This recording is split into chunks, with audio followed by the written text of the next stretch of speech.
The following is intended for mature audiences only. May contain strong language, crude humor, adult themes, and suggestive material. Welcome to another episode of We're Done Here. We are here this week with our good friend, Zubi Ahmed. Hello. Hi. Hey, Zubi. How are you? I'm good. How are you? I'm great. Zubi is a New York City-based comedian. She's super duper funny and entertaining. She also does a show called Kutti Gang. Yep. You got it right. Yeah. No, I know. Do you do another show or did I make that up? No. It's just that one. You've also been on Rami? I have. I've been on one episode of Rami. Whatever, yeah. Close enough. I haven't watched it yet, but I swear I will. Anything else I'm missing about your career, Zubi? Not really. That's about it. I mean, I'm on the blacklist for a script that I wrote. You know, on the Muslim list. It sounds like a targeted thing. Wait, there's a blacklist or a Muslim list? So you know the blacklist for scripts? Yeah. There's like a website. Okay. So you have they have these competitions and stuff like that. So I'm on the Muslim list, which is not. It's not like the no-fly list. It's not in part by That's what it sounds like. That. Okay. But yeah, tell us where you're from. How long you've been doing comedy? Tell us your story. So I'm from. So everybody gets very, very, as someone who was raised in New York. Everyone gets so into the depths of it because you know what I'm saying? We from this street on this block at this but time. here's the thing. I was born in Chicago, okay? Oh, and that always gets traitor. people. That always gets people. But I was so she's raised not a here. native. When'd you come here from Chicago? I came here in the first grade. I started the first grade. I guess that's okay. Yeah, I had the green Metro card, okay? We will let you slide. Okay. Zubi from Chicago. So where did you go in first grade? What borough are you from? PS 214, Brooklyn, New York. What's you're up? from Brooklyn. Okay, great. I love it. Okay, cool. So you're from Brooklyn, but you by way of Chicago, weird. And then when did you start doing comedy? Because you also I feel like you're a professional as well. Oh, that's so sweet. Is that not true? Okay, that was wrong. She's not. You know the imposter syndrome. It's crazy. It's wild. You know, you're just like, I'm a professional? Shut up. I thought she was. No, I started stand-up in 2018. Oh, cool. Yeah. Full on doing stand-up. Yeah. Nice. I love it. How has the journey been? It's had its ups and downs. You know what I'm saying? Are you still gonna? Do you still love it? Or are you still gonna do it? Or are you over it? I love it. Okay, yeah. It's like crack cocaine. I love stand up. Even when I'm not doing well. You know? I love that. I feel like in those moments, that's life, right? That's that's the beauty of it. Roses. I fucking before getting on stage, you get this weird acid reflux in your heart. Yeah, that's good. That's good. The acid reflux. It's about the acid reflux. Okay, great. I love that. It just makes you feel alive, and I love the way that stand-up makes me feel, even when I'm even if it's not the best night, No, I get that. Yeah. I love that. Okay, great. Well, thank you for sharing that. We are doing We're Done Here pod, so we have to get deep and down into the dirty of things. Not deep, not that down. But anyway, so just to let you guys know, I am doing a series on racial trauma because I've seen a lot recently. As a Black person, it's just almost triggering to watch other groups of people go through racial trauma. So we are doing a series about that. We're going to have various individuals talking about their experience being, a person of color, being a different religious identification, a different sexual orientation. And we have Zubi here today, who is a Muslim American. I feel like now I'm in the episode of PBS. So but essentially, there's been a rise in a lot of Islamophobia recently. A young boy was killed recently. Yes. Was that in Chicago? That was in Chicago. That was in Chicago. Don't, bitch, do not go to Chicago. They crazy as hell out there. But he was killed for being Muslim. I mean, things like that have happened throughout like my lifetime, right? Like my neighborhood is very, very Bangladeshi, which is like a in South Brooklyn. Asian. Yeah, I didn't know the Bangladeshi because I'm from Queens, so we got the Bangladesh. You guys have, I mean, I thought they was out there. Take over every place. They just be outside. So like Ozone Park, that's Kensington, Astoria, where you're from. Like, we're like everywhere. And then you're in Brooklyn too. What part of Brooklyn y'all in? Kensington is one of them. Oh, is that a place? And okay, then, my bad. It's like close to like Prospect Heights, I think, or something. Okay, like that, right? I know I've seen that on the map. I never paid attention. Church McDonald's is I thought white people what we lived called there. it. You thought. Anyway, it's giving brown. It's giving Bangladesh. It's giving curry. Yes. Yeah. So East New York, as well, huge Bangladeshi. Love that. Okay. As well, yeah. Okay. Yeah. I didn't know y'all was spread out like that. Oh hell yeah. Yeah, take but every yeah, talk about opportunity. your experience because just for me as a black person, I started like naming the trauma recently because like it kind of happened like we kept on seeing those black people get killed on TV. Oh yeah, and I'm just like, can we stop watching this? Like it was very triggering, and then we still had to work the next day, and then you have to still talk to white people and they saying dumb stuff, and then you want to kill them, but then you can't. Sorry.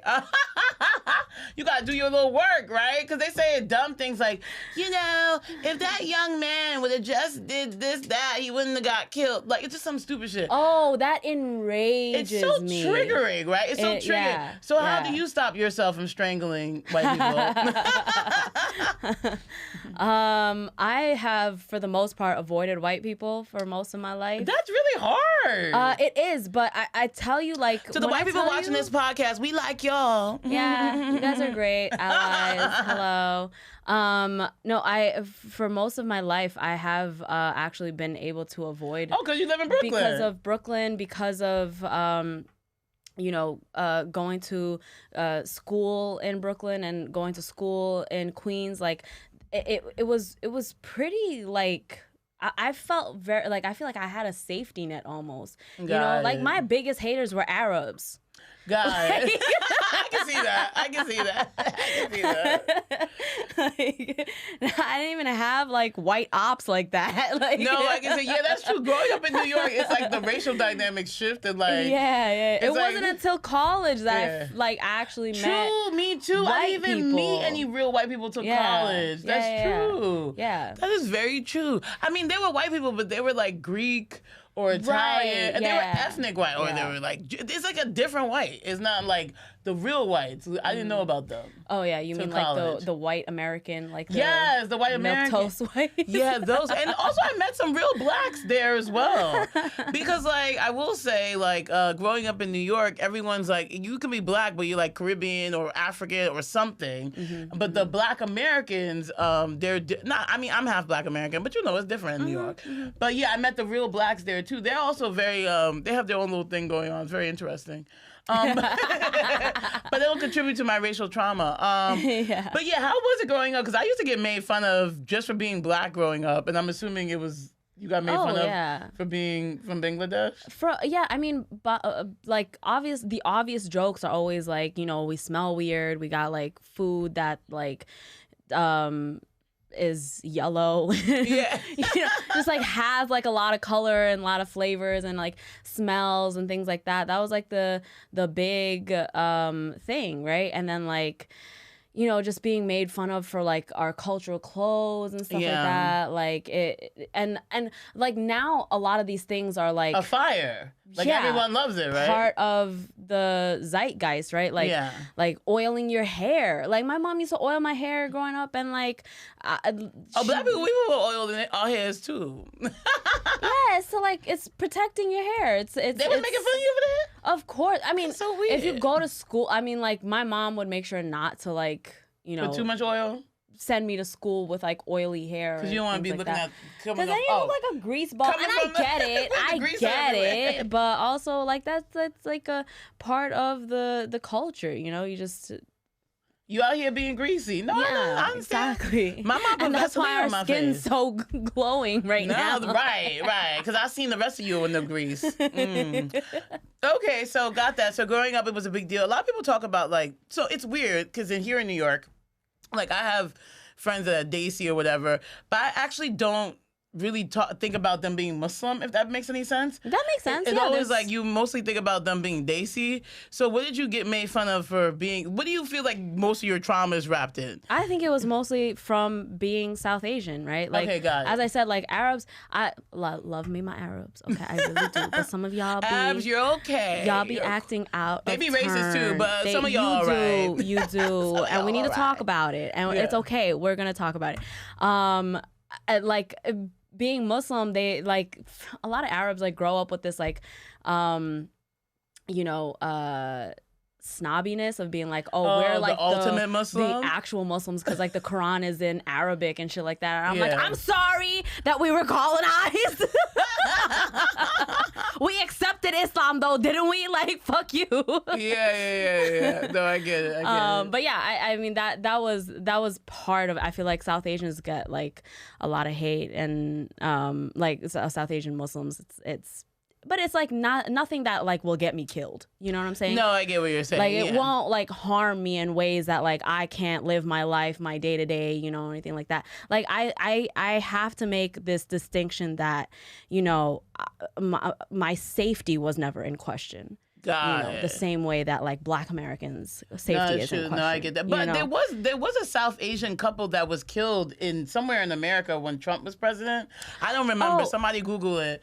But South Asians have been killed because like people have mistaken them for being Muslim. Exactly. Yeah. So the Sikh community after 9/11 and things like that, like they've carried the brunt of the they really attacks did, and things like that. On it. Yeah, and that's just how that goes to show how dumb Americans are. Yeah, Americans are really stupid. Like you can't even tell the difference. Like you're just attacking anybody that looks different than you. So yeah, I think that because you're brown, I think the attack of Muslims happened because of that, right? Got it. So like growing up, like our neighborhood was always like very Caribbean, Bengali, Hispanic, you know, all of that, West Indian as well. Like, so whenever there would be like kind of like brown on brown crime, it would be really, really heartbreaking because, you know, like we've had like Muslim men be stabbed, like, you know, just walking down the street, killed in their cars, and like we just hear the news, and it's like literally like the block that my grandmother lives on, and it's like this kind of news like obviously hurts, but it is all because of white supremacy, because we're given this propaganda that like these are your enemies. No, that's true. No, that's true. Yeah, it is really weird, and it's weird how the media plays into it and all that, and like it's crazy. It's just wild. But you were getting onto something because you were saying because you're South Asian is not necessarily as unsafe as other groups, or like. But dig more into that. Like, how do you feel protected in the United States? I mean, I think the United States is a dangerous place.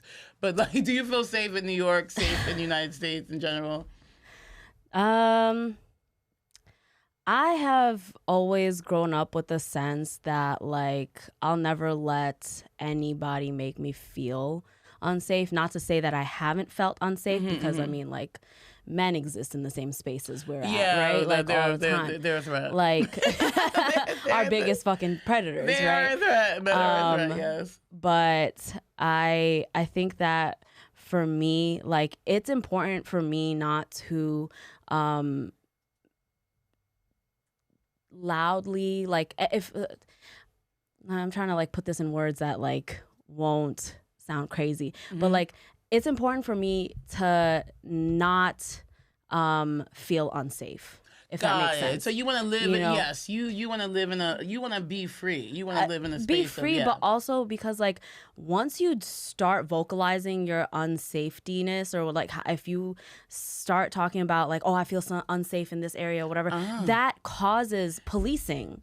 Yeah, that's true. That is true. Like yeah, I never want to unsafe. be. Yes, exactly. Which is actually unsafe. And like I don't want to do that to fellow human beings. No, I get it, regardless yeah. of your color. Did race, you grow up in ethnicity, Stop or and whatever. Frisk? Of course. I mean, because I did in New York City. We're the same age. I was like, they be stopping you for being black.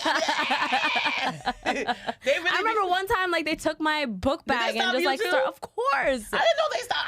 I thought they was just stopping the blacks and the Latinos. The stop and frisk was also part of, like, the Patriot Act, wasn't it? Oh, yeah, 9/11, all part that of, shit. like, Yeah. you know, They were stopping y'all, too? Yeah. We also get stopped for the... Yeah, fuck that feeling unsafe. That's for the white people, because they don't get stopped. And, like, it literally... It's crazy. How do you feel unsafe by your own community? Tell me how. I mean... well, you're more likely to get killed by someone who looks like you. That's true. But I feel like if you're creating this environment of you know, feeling unsafe and things like that, then you're just feeding into it. You're perpetuating. And also, yeah. Unsafeness is something that white supremacy uses to basically take away rights. And they even do it to themselves. I'm like, don't you understand? You taking away your own rights, dumbass. Right. Like this whole, when we think about the Patriot Act surveillance, it was this like point of feeling unsafe. And then people talk about being over surveillance, how they have all this access. It's like, okay, your unsafe bullshit led to the fact that, you know, we are... Yeah, that's why the TSA lines are so long. Heavily surveillance. But yeah, so that is a good point. I do like that point. In terms of like work, now that you're an adult, or even in comedy, in terms of, because I do want to bring it back to like racial trauma and how you deal with it. Have you had any experiences that have caused you any trauma, or anything that have like, you know, make you second, anything that has like just made you pause for a little bit, because it was just such like, you're like, was that discrimination? Was that like, you know, when you're trying to, sometimes things happen to us and like we don't want to think about it being discrimination, but then the more you think about it, the more you're like, fuck. And then like, has anything like that happened to you? Like in comedy? In comedy or at work or whatever, in your adulthood? I think it's a lot of censorship, right? It's like, I can't talk about this because I'll lose my job or whatever, right? Yeah, I can't. White men feel like that too, I heard. Yeah, because they can't say the N-word. That's different, Bob. Wait, go on, sorry. Yeah, that's different, right? No, I think it's like, in comedy, I've definitely felt like, oh, this doesn't resonate. What I'm talking about doesn't resonate. Oh, because they might not have the same lived or, experience. Right. And like, I mean, that just boils down to like having material that's for brown people versus having material that's for white people, you know? Shit like that. But I do think that the whole world, because of the internet, is learning about different cultures and stuff like that. It's weird. You know? The internet really be having the internet educating y'all a little too much. I've seen a shift because from like 2018 to now, like if I talk about, you know, having immigrant parents and making jokes about them, I mean, like white people do get a little bit tight when you talk about like getting beat by your parents, but it's like I got beat. Yeah. I'm just like, man, if you don't laugh about it, if I don't laugh about it, then this is just sad. This is just trauma, right? This is trauma. Yeah, but if we don't talk about it, then it's just it's trauma that will just like, you know, live inside of us. And, no, that makes you know, sense. So you do like, see a shift. You think like the internet has actually educated people on other cultures? I think which so. is weird. I hope. Like, damn, we need to. There's too much being. The internet's doing too much. There's a lot going on the internet. How do you deal? Like I've honestly found myself in terms of like heightened racial trauma here in the United States, especially during. I remember like I don't know, just when you see things happening. I remember the Muslim ban happened, and then like Trump got elected, and he was like talking about both sides, this, that, and the third. I was able to get a lot of self-care out of like listening to Beyonce. For some odd reason, like anything like Beyonce really helps the black woman. I don't know, because. And her sister Solange. So I remember that getting me through that tough time. Is there anything you do for self-care when you experience some sort of like discrimination or microaggression? I mean, just my mom's food, right? Like, oh, okay, eating. I turn to food. I turn to food. Okay, yeah, that too. I think like food, music, of course. Okay, yeah, you know, music, yeah. Definitely just like also isolating myself from white people. That, working from home really. It really does. I think really last month helps. I just did not go into the office. Just don't I go did in. not. And you ain't never got to talk to Susie and Sally about nothing. You I can just pretend from Slack that I'm like having a grand old time. Yeah, that's true. And then you do shows like Kutti Gang, which is like all South Asian. Yeah, it seems like. I mean that is for when we started the show 5 years ago. It was just to highlight like all of these brown women that are doing comedy, right? Yeah, and like, I mean, starting out, we were so tokenized. We'd be like, oh, here's your one brown woman on this show and this lineup and blah, blah, blah. And then like, it'll be like, look at it. It's for us, it was like showcasing all these women, right? Showcasing all of these talented, hilarious women and queer folks, and just giving them a platform so that like they have. And comedy has shifted in that regard, I feel like there's a lot of spaces. You think so? I mean, I don't know. Maybe it hasn't. I just feel like there's a lot. I feel like after. You don't think there's a lot of shows? Girl, let me tell you something, okay? I really thought that we were making progress. We were making progress like pre-COVID. But you feel like no. I feel like. Have you seen how many lineups now are just all white men? Yeah, but I was like, oh, they be outside. But that's true. They do overpower. I would say they do overpower the lineups. I get that there's a lot of them. Especially, I know there's a lot. There's also a lot of them apparently. Because I was talking to some white people and they were saying that they were like, there are not that many of you. That's so weird because I can name like 50 women of color in comedy and they book one of us per show. Yeah. I will say the industry, I looked at your lineups. We're not going to talk about recent festivals. Actually, we are going to talk about them. The over-reliance on white men, they're not that funny. So it's like you want a good show or you just want a show, bitch. Like, you know what I mean? So it is like, I did think it was diversifying because I do think there are more niche shows now. I do, yeah. There are. Even my show, Purple Park Comedy, no shade. If you're not a Jewish white man, we probably won't book you. No shade. Though, they the funniest. But no, just Truly. joking. No, I'm not. But I just would like to say, we don't like to over-reliance of that, right? We like different types of personalities. And I also think like going back to, talking about South Asian and Muslim people, it is so important to have a platform, right? Yes. Because our representation is so determined by white media. It is, and with the negativity they put out, they don't even acknowledge that some South Asians are Muslim. It's like they don't even talk about it. Right, Do they even talk about South Asians? I mean, actually. Going back to Arabs. Okay. I mean, you guys have Hasan Minhaj, who was like, did you hear what happened to him? Oh, yeah. Oh, my God. I'm glad he, He cleared it up, but that was crazy. It was almost like he got hate crime twice. He had to really prove his own oppression. Who was that white lady? That's why you can't trust the media. That's why you gotta make your own shit. That's why you gotta put your own. But you see, that's his own fault for talking to a white woman. Never talk to that white lady. That's his own fault.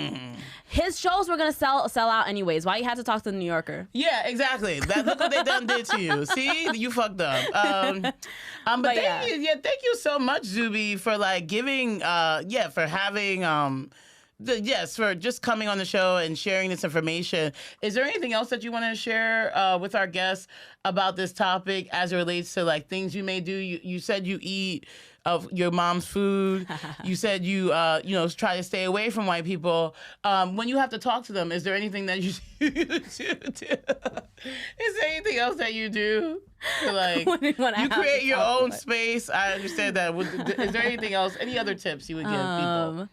I feel like if you ever need to take a break from hating white people and blaming them for things, just go to Jackson Heights. You'll find brown people to hate.